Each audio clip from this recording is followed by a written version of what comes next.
And go. Hi, TJ. Hi, Lynnette. I'm Lynnette. I'm a volunteer for Homes Now Bellingham. Hi, Lynnette. I'm Homes, TJ. Homes Now, not later. Homes Now, Not Later is a wonderful program. My name's TJ. Some of the street kids call me Mama T. I've been known to do volunteer street programs since I was 5 years old. I Woo. was 5 years old when I was caught by some of the pastors taking food from the churches, and they says, "What are you doing with that?" And I says, "I'm feeding the uncles in the alleyway." And they would watch me, and I would kick the uncles in the alleyway and say, "It's time to eat." And were these my real blood uncles? No. But I was raised off and on the streets by my parents from a very young age all the way up until adulthood. And I ran away from home at 8 years old. So these people were to me my family. And so even now at 41 years old, to tell me that they're not my family would be just insane. They're all my family. If they're on the streets or they're human, they are my family. So There I'm you very happy to be on film with Homes Now, Not Later. Great. Well, I like your shirt. Please raise awareness. Homeless lives matter. I understand you started to end homeless. What was it? Having to do with Occupy. Yeah, during Occupy Seattle, we had Occupy End Homelessness, which was a part of Occupy Jungle Defense, and that was to raise awareness on homelessness and homeless awareness and what to do if you're homeless and how to help homeless people and just how to be homeless if you're not homeless and how not to be homeless if you had a chance to. Oh, well, what's jungle? What's that? So the jungle in Seattle is where right now, if you look on the news, they're putting up fences. That's all the places that are available for people to camp that are underneath bridges, set up on the sides of freeways where there is no other space or anything else to do except for camp there, and it's called the jungle in Seattle. It's been used off and on for years and years. People have been camped there, and if they would have just given a chance for the garbage cans and the porta potties and things to be there and provided camp sites instead of closing it down, there would have been more homeless availability instead of tearing it down and creating no space. Can we pause for just one sec?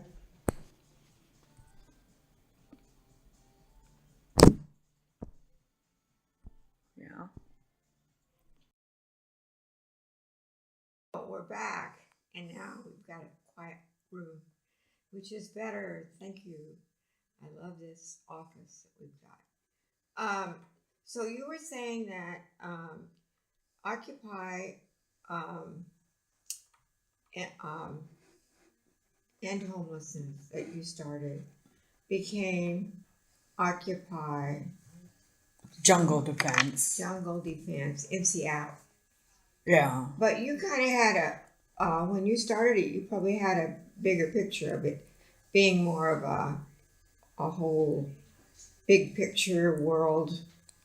Yeah, we were concentrating on world awareness, not just, one city or one state, but, world awareness because homelessness is becoming a state of depression again. At a lot of my events, I like to have people bring onion soup to remember the days of the depression when the times were hard and there was no food and there was no homes and there was no shelter. But now we have the money to support it. But why isn't it there? Because we don't want to give the money to support it, but it's the days of the depression because there's so much homelessness. There's so much out there that can be done and that should be done. And it's just a reminder and awareness and raising people's awareness. Open your doors, open your back doors, open your backyards. If you don't have a place or have the money to be able to buy property, open up your backyard. Put a small structure in your backyard. Find somebody that goes along with your personality. Adopt them and say, hey, here's a place for you here in my backyard. I like that. Well, even here in Bellingham, the awareness of how many homeless, I think, is not there. We found out recently that it's not the low number that has been out there. It's actually, I think, close to 3,000 is what I heard. In Bellingham alone, there are a lot of homeless people, and they are hiding. They're, not coming out to all of the resources and all of the organizations because there's not enough funding, there's not enough room, there's not enough services. People are getting told no. People are being denied shampoo, being denied clothing, being denied sleeping bags. So why go and travel all of this distance and walk all of these miles to go to these resources to get told no, there isn't food for you, or no, there isn't a shelter bed for you. And right, and of course there are many services that are actually there for them. I like Maple Alley Inn, and they know when that is. Yes. And it's always there and been functioning for years. And good food. Yes. And then now we've got the Homeless Summit, where just a couple of days ago we had so many people show up because we had 2 different organizations, and we had a great meal. We had lots of supplies, and lots of people got their supplies. So there's both sides of it, and I know, though, with that many homeless and not willing to come out of hiding sometimes and receive or look for what they need. Amy Glasser has been saying at the Homeless Summit and everywhere, she's also a volunteer here at Homeless Now, she always says, if you know of anyone who needs something, or if you need something special, let me know and I'll find it for you. And Amy Glasser is correct on that. When I first got my Section 8 housing voucher, I looked all over Bellingham for places for my Section 8 voucher. I had been homeless this last streak for 13 years for this last streak of homelessness without a home, and I needed health care. And for 13 years, I'm looking for housing, and I get my Section 8, and I'm just about ready to have to give it back because there's nowhere. And she knew where I was staying was going to be having openings before it was published, and let me know just in time. And I have housing now thanks to Amy Glasser letting me know, because she was known ahead of time to let homeless people know where the housing was and the availabilities. So she is given key points, and she is given extra knowledge and extra support by people in the community to be able to help those of us in need. And it's really important that she's a key factor in our Bellingham community. I'm so glad to hear about that. Thanks, Amy. Yeah, thanks, Amy. Okay, so I'll just, Jim Peterson, who started Homes Now with Doug Gustafson, and we put together this questionnaire. So I'll start with this. So how did you get here? Well, my story is that my family was my mom was a gypsy herself and was raised in and out of, she wasn't raised in and out of the streets. She raised me in and out of the streets. So we had homes here and there and squats here and there. So, and she was an alcoholic in her young age. So I ran away from home at 8 years old, and that's when I found protesters myself and got into protesting about homelessness and streets, homelessness and homeless youth on the streets, and why kids are on the streets, and standing up for those children that were on the streets, and working with mayors of the city of Seattle and challenges of being a child of the streets. And so I grew up off and on in that direction, and that's where my voice goes, is for understanding and being an advocate to those with money, to those that don't, and how to help us that don't have money to those that do have money, because there's a certain way to be able to handle people on the streets, and it's not, hey, come to our office, we want to give you a hand, because not all street people are comfortable with being in an office. Right. Can you see, are the numbers going so that we know we're recording? Yes, we are recording. Okay. So what is your, okay, how did you get here to Bellingham? You became homeless at 8.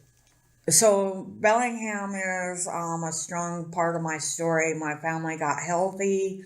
My mom got clean and sober. She came here to Bellingham to be supportive with my family. The rest of my blood family, they're all housed, they're all clean, they're all sober. My mom, my dad now lives here too. They are separated, but they have a working relationship as friends, and that's great. My sister and my uncle are here. So I came here to get healthy and to work on my health care, to get housing or to try and get housing, and just to be around my family to see what that's like, and to have a working relationship now that I'm 41 with my family, and see how that works.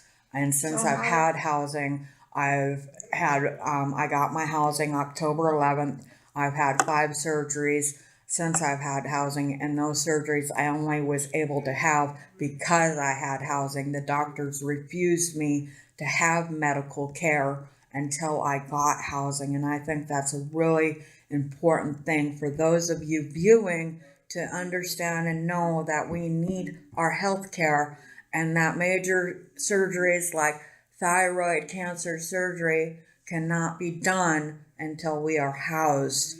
And that housing can be a small, simple, sturdy sleeping structure, a tiny house village, 4 walls, as long as it keeps that dust out and we have a way to stay clean. That is housing. So please support the housing idea.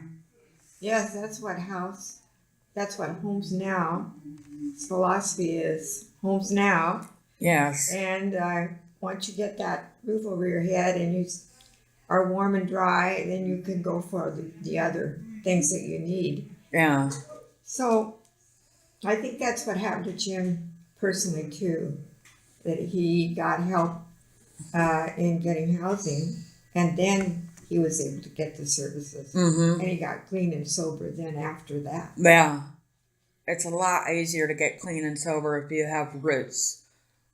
So what is your biggest hurdle? So my biggest hurdle was having housing to be able to get the treatments and the health care. I need full knee replacement on both knees, and I can't get that until I had housing. And being able to lose the weight and being able to be on a secure diet, I can't do unless I'm feeding myself and know what I'm putting into my diet, and not having to concentrate on going to feeds every single day, and knowing where my next meal is coming from, and knowing that, the Section 8 is so huge. Being able to have a portion of your rent paid by somebody really helps me get a conquer on life. I'm able to afford some of the medications that I wasn't able to afford. I'm able to afford the Pampers that I couldn't afford while I was on the streets before. I'm able to get things that my body needed and the vitamins that I needed because of the cancers and things. Since Right. I've been indoors, I've survived 2 different cancers. Wow. Well, you had a lot of physical problems to I've overcome. got 52 diagnoses, and all of them I've had to conquer while being indoors, and I couldn't conquer while being outdoors. Oh my gosh. 52 diagnoses while being on the streets. Wow. Well, that's wonderful that you're getting that now. Yeah. What would it take to get you off the streets right now? Well, you're off the streets. You've got your place Yeah. now. So we'll skip that. How do you cope with being homeless? Well, you're not homeless now. So how did you cope with being homeless? So for me, it was different because I was raised on the streets. My coping was taking care of everybody. I was little and feeding people and making sure that this person had a coat and this person had a scarf and this person had a meal. So I was very young when they called me mamas. And so by the time I had children of my own, I became Mama T. Right. And now I'm a nature of a nurturer. And it's in my blood to just take care of people. And that's how I cope. Otherwise, I do wire wrapping and jewelry. And I use that to make my few dollars here and there, rather than prostitution or drug sales. And now that I've been clean and sober for some time, I teach other women how to make jewelry and do wire work to be able to give them an ability and not a disability to conquer the streets. All right. That is so cool. I've done that myself. I've done jewelry. Yeah. Oh, and I love to color, and everybody that knows me knows I love to color, and I collect coloring books, and I color, and I provide coloring to anybody that loves to color on the street. So if you're out there and you know me or you see me out there in Bellingham and you like to color and you need coloring supplies, hit me up. I'm your coloring lady. Okay. Now, here's another one. What has helped you the most? For example, services, groups, people. Food. Amy Glasser, we know that. Yeah, but having food resources, having churches providing food without the scripture was just the biggest help, because yes, you know that Jesus loves you, but you don't need to hear about it before you eat when you're cold, hungry, miserable, tired. It shouldn't be a requirement to be forced to hear it in order to eat. Yes, it could be offered afterwards. I'd love that to be offered afterwards, but it shouldn't be forced. But having more meals and more availabilities of just places to be able to rest, a safe place to rest, is just incredible. And if Bellingham could adopt a Tent City 3 or a Nicholsville or a small village or a Rights to Dream, any of these small village encampments, we could successfully be one of those community Bellinghams that people love and dream about, that we want to be and we say we are. And with a small little village to provide for our homelessness, we will be again. Mm-hmm. Wow, that's inspiring. Yeah. I love that. All right, I hope this goes out to a lot of people, because that's a great message. It really is. So, what do you like giving to others? Well, you've told us about that. And your skills and talents. Anything you want to add to that? Being really open-minded is a skill that I believe every single person should work at. If you think that you are open-minded, put yourself in the most insecure place that you could possibly think of. If you are straight and narrow, put yourself in a wild, gay environment. Whoops. Put yourself in a wild, gay environment and enjoy everything you have to be. If you are a yuppie and you will live in $1 million complex, pull out your wallet, put on your jeans, your tore up jeans, put on a raggedy t-shirt, come join us out here, panhandle for a little bit, sit on the sidewalk, get a ticket, see what it's like to be out here homeless. Ask for a meal. Enjoy a meal sitting with us at one of these churches that provide meals. You know, Maple Valley Inn provides a meal and they grow food for us, you know? You could do that too. Okay, small break while we set up again here. Yes. Okay. Little wild there with the camera. Okay. I love that. That's absolutely it. And I hope people take that challenge. That was a great one. What do you do to help other homeless people? Well, we've covered that. What is the valuable thing you've learned from being homeless? What is a valuable thing you've learned? Common sense is not very common. And in order to have some pure common sense, I really believe that you should be homeless to understand what common sense is. Mm-hmm. And I think that every human being should be homeless for 1 week in their life. Mm-hmm. And I take that to heart, and I really believe that. When I was a teenager, I used to take yuppies from Microsoft and take them out on the streets for a weekend out on the streets and show them what homelessness was about. And I really think that people should do that. And I think that everybody should come out and be homeless. So, when you say common sense, can you give an example? Common sense.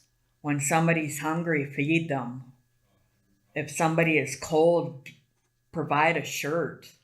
Instead of saying, oh, I don't have the money right now, and you know that you do, or you know that you have a meal and you can, oh, let me see what I can do for you.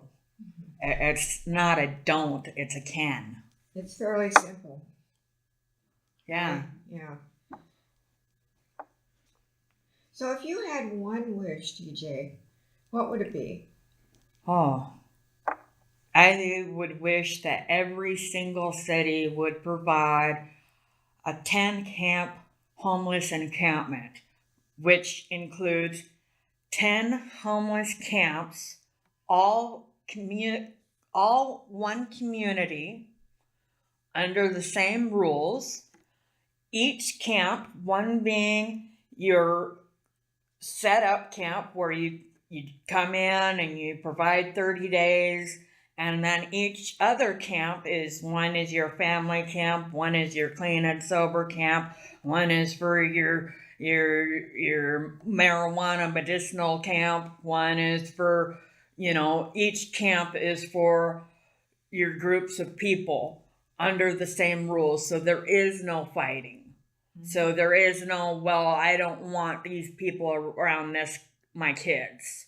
So that the clean and sober people have a clean and sober environment. So the people that wake up in the middle of the night screaming out to nobody that is there, that get kicked out of everywhere else they're being because they're inappropriate for their environment, because they cuss and scream in their night, have a place to be.